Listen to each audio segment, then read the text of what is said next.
possessão demoníaca é uma realidade assustadora e uma das maiores provações que a fé cristã pode enfrentar. Desde os tempos bíblicos, temos relatos sobre essas manifestações das trevas e o próprio Jesus Cristo enfrentou demônios em diversas ocasiões, sempre os expulsando em nome do Pai. Na Igreja Católica, o exorcismo é uma prática milenar, realizada com extrema seriedade e apenas por sacerdotes autorizados, sob rígidas diretrizes. Para muitos, essas batalhas espirituais são vistas como algo distante, restrito às páginas da Bíblia ou a filmes de terror. No entanto, a verdade é que essas lutas ocorrem diariamente, mais próximas do que imaginamos, e com consequências aterrorizantes para aqueles que estão envolvidos. Neste vídeo, você será conduzido a um relato chocante e, ao mesmo tempo, revelador sobre um exorcismo que ultrapassou os limites do comum. Em meio a rituais macabros, ameaças diretas e sinais claros da presença maligna, uma figura importante surge no meio dessa narrativa: o padre Marcelo Rossi, um dos mais conhecidos e respeitados sacerdotes católicos do Brasil. O mais perturbador é que durante o confronto espiritual, o próprio demônio mencionou o nome do padre Marcelo como um de seus alvos. O demônio citou diretamente o padre Marcelo, algo que choca pela ousadia e pelo significado. O que isso representa para a fé católica? Por que um servo de Deus tão conhecido por sua devoção e missas que arrastam multidões seria ameaçado de forma tão direta? Para os católicos, esta é uma história que toca em um ponto profundo de nossa crença.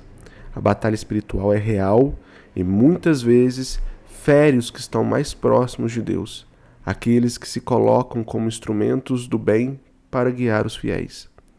Mas ainda assim a promessa de Jesus se mantém firme: as portas do inferno não prevalecerão contra a igreja. Porém, isso não significa que o caminho seja livre de provações. O relato que você verá aqui é uma prova disso. É uma narrativa de fé, coragem e enfrentamento, onde o protagonista, que também é um sacerdote, já enfrentou o mal frente a frente, expõe detalhes inéditos e impactantes de um confronto espiritual que beira o inimaginável. Prepare-se para conhecer os detalhes dessa história e de tirar o fôlego, onde o mal se manifesta de forma explícita e direta, ameaçando não apenas o exorcista, mas também figuras respeitadas da igreja como o padre Marcelo Rossi. Será que ele está preparado para enfrentar essa ameaça espiritual? O que será revelado durante esse testemunho? Tudo isso e muito mais será desvendado ao longo do vídeo. Então, não perca nenhum detalhe, pois o que você está prestes a assistir vai muito além de um simples relato. É uma jornada espiritual intensa que desafia nossa compreensão do mundo invisível, mas também reafirma a força e a resiliência da fé católica.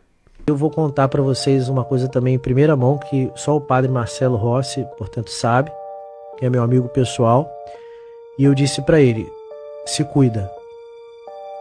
Foi o que eu falei para ele.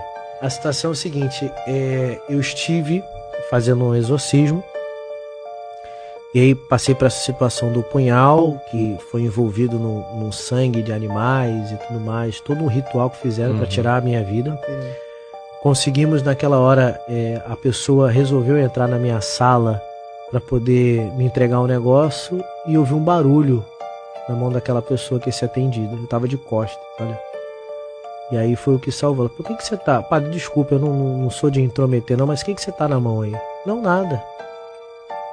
E ele ficou cismado. E foi quando a gente descobriu então que tinha um punhal. E daqui a pouco não era mais a pessoa, né? Era um caso de exorcismo.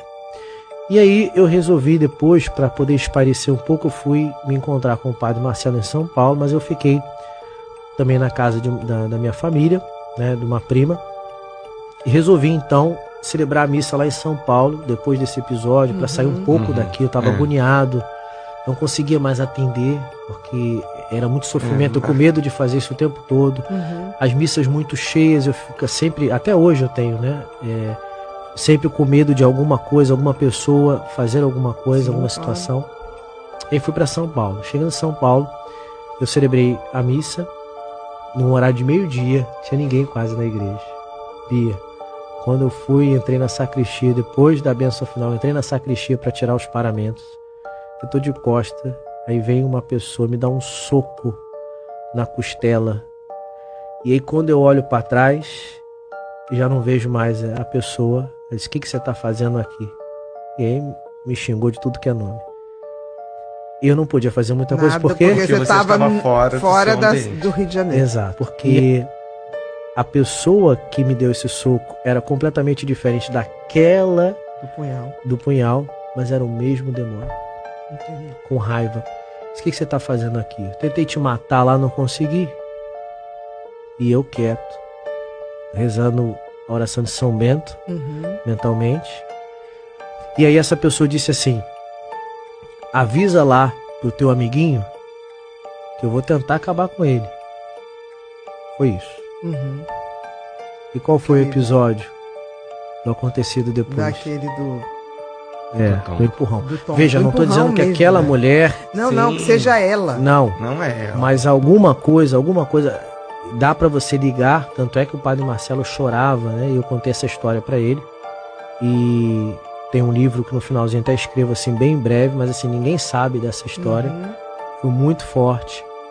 Eu voltei pra casa ainda com muita dor, porque foi um soco muito forte.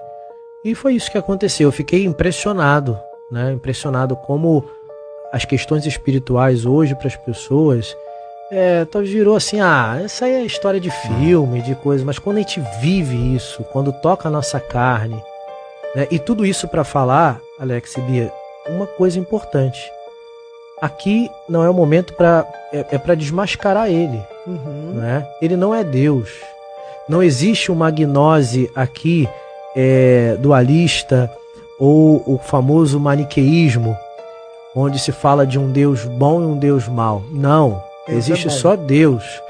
Ele simplesmente é criatura, foi criado por Deus, anjo bom até então, que se rebelou querendo ser Deus. Mas é importante deixar isso aqui, porque senão as pessoas pensam que tá Deus e o diabo num ringue lutando para ver quem vence. Não é isso. Pelo contrário, nosso Senhor já é vitorioso.